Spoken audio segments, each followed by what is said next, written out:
इस वीडियो में हम एग्जाम्पल नंबर 7 करेंगे, ठीक है, एग्जाम्पल नंबर 7, ठीक है। तो स्टेटमेंट क्या है, represent the complex number in the polar form, ठीक है। तो पोलर फॉर्म क्या होती है और इससे रिलेटेड जितनी भी टर्म है इससे पहले की वीडियो में मैं बता चुका हूँ, ठीक है ना। तो क्वेश्चन सोल्व करते हुए मैं चीज़ें बताऊंगा, ठीक है।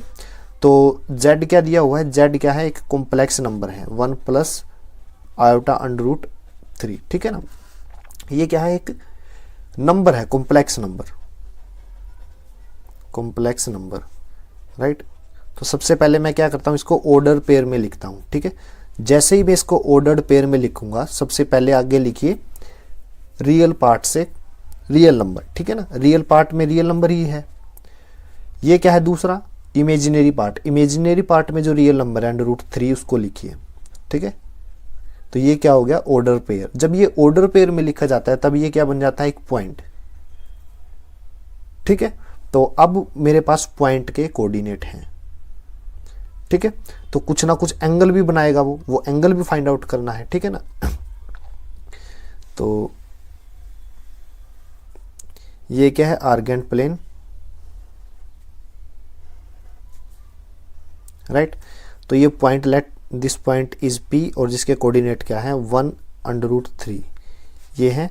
तो क्या क्या चीजें इंपॉर्टेंट है, इसी पॉइंट को देखिए, इस पॉइंट को रिप्रेजेंट करने के लिए क्या जरूरी है, क्योंकि पोलर फॉर्म बनानी है। पोलर फॉर्म में क्या जरूरी होता है, एक तो किसी पॉइंट को जब हम दिखा रहे हैं ओरिजिन से उसकी क्या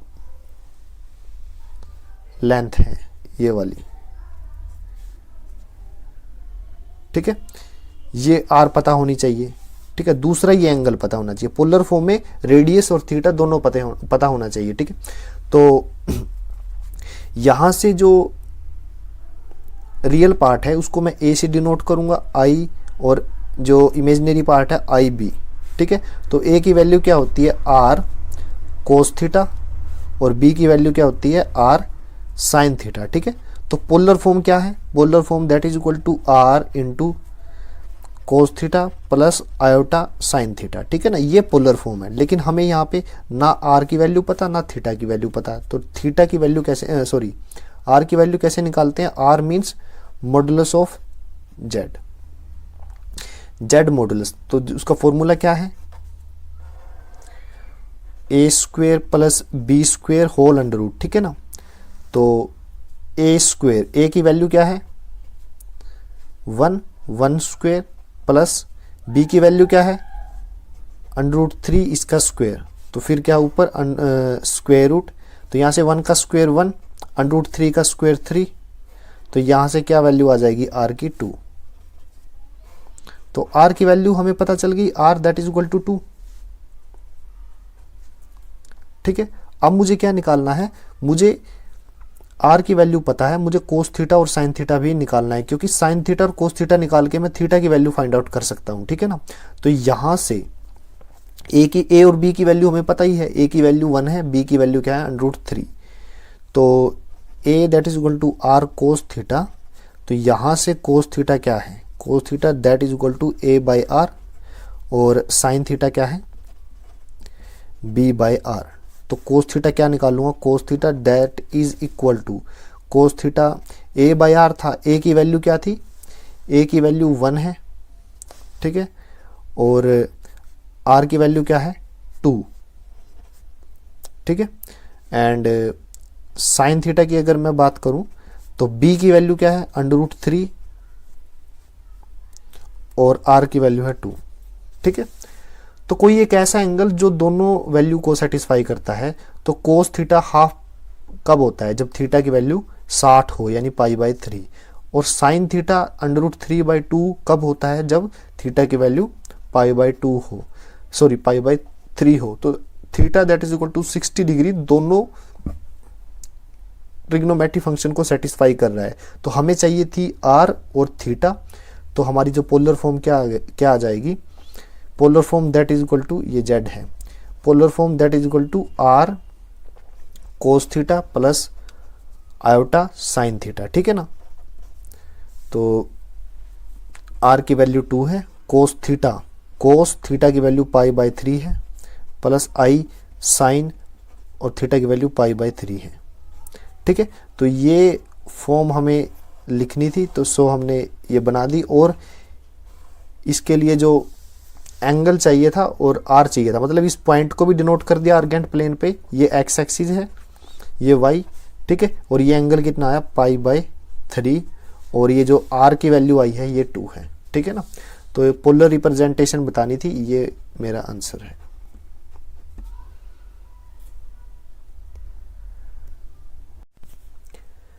इस वीडियो में हम क्वेश्चन नंबर यानी एग्जांपल नंबर 8 करेंगे। स्टेटमेंट क्या है, convert the complex number this into polar form. ठीक है, सबसे पहले ये जो कॉम्प्लेक्स नंबर है इसको मुझे z that is equal to a plus I B की फॉर्म में लिखना पड़ेगा। ठीक है, तो मेरे पास कॉम्प्लेक्स नंबर क्या दिया हुआ, -16/1 प्लस आई √3 है। ठीक है ना, डिनोमिनेटर में आयोटा है तो मैं क्या करूँगा, रेस्ट इसी के कंजुगेट से मल्टीप्लाई कर दूंगा और इसी के कंजुगेट से डिवाइड कर दूंगा। ठीक है ना, तो अब क्या आएगा, ऊपर क्या है, -16 को 1 से मल्टीप्लाई करूंगा, -16 माइनस माइनस प्लस, तो आयोटा 16/3 राइट। डिनोमिनेटर में क्या है, a plus B, a minus B, यानी 1 का स्क्वायर 1 होता है, माइनस आयोटा का स्क्वायर और √3 का स्क्वायर कितना आएगा, 3। ठीक है, तो यहां से ये वैल्यू क्या आई, -16 प्लस आयोटा 16/3। डिनोमिनेटर में क्या है, iota square -1 minus minus plus 3 + 1 4। ठीक है, तो 4 से इसको डिवाइड करूंगा तो क्या आएगा, -4 प्लस यहाँ पे क्या आएगा, आयोटा 4/3। ठीक है, तो ये क्या आ गया, z। ठीक है, तो हमारा जो कॉम्प्लेक्स नंबर था वो इस फॉर्म में था, -4 प्लस आयोटा 4/3। ठीक है, ये z जो था कॉम्प्लेक्स नंबर, ये इस फॉर्म में था। ये क्या है हमारा कॉम्प्लेक्स नंबर। ठीक है ना, इसको हमने a प्लस आई बी की फॉर्म में लिख लिया। ठीक है, अब यहाँ से a की वैल्यू क्या है, दैट इज इक्वल टू -4, और b की वैल्यू क्या है, 4/3। ठीक है, इन पोलर फॉर्म, देखिए यहाँ पे लिखिए इन पोलर फॉर्म,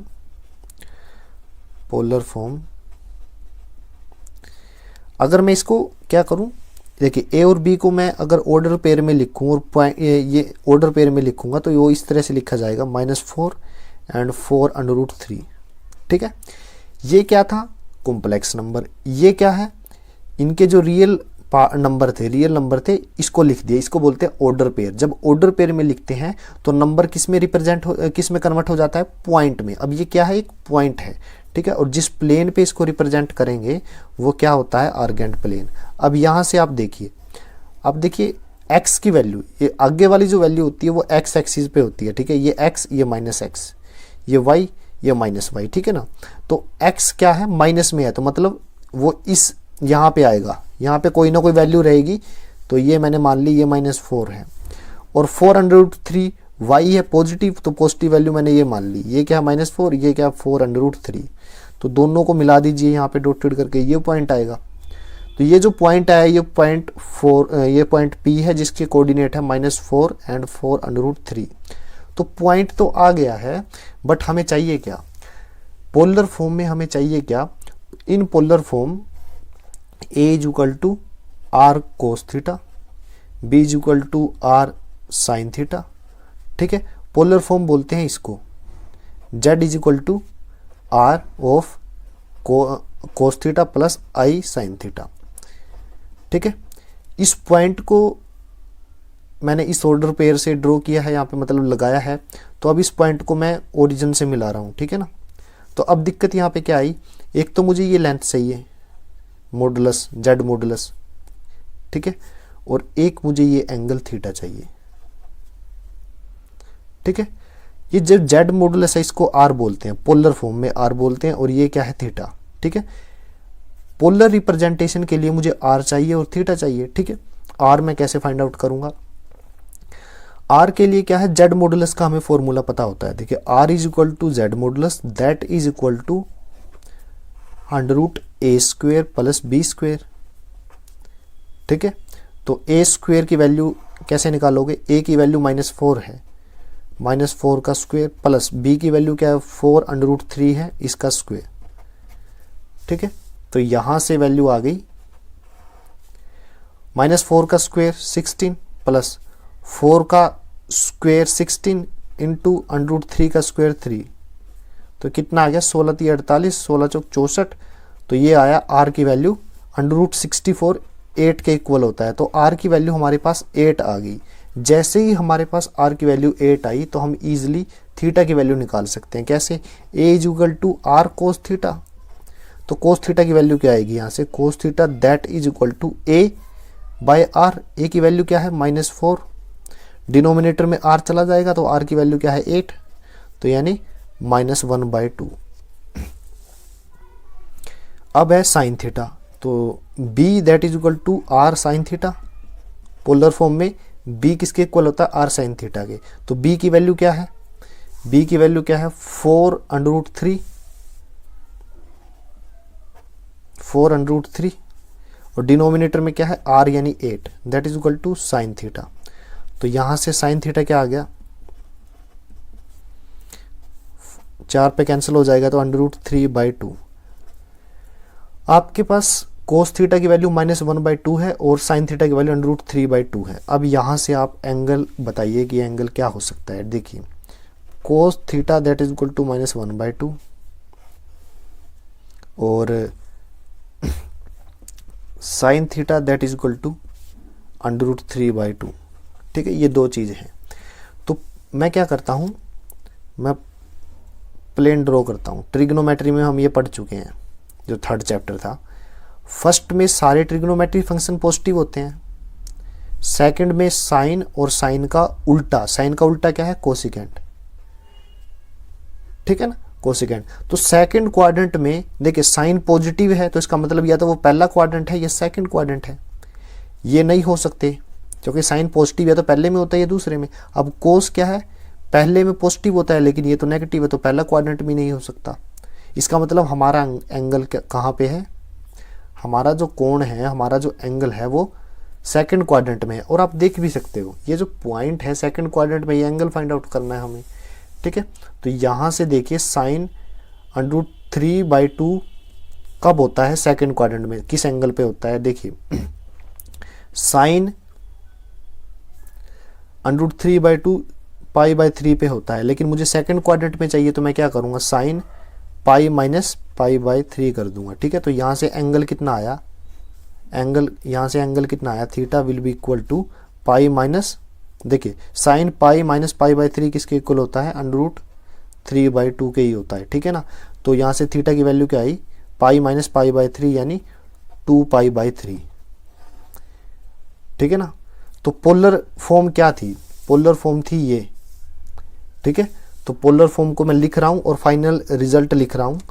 तो पोलर फॉर्म क्या थी, z = R cos theta plus iota sine theta, ये थी ना। तो z हमें R चाहिए था, R हमने निकाल लिया 8।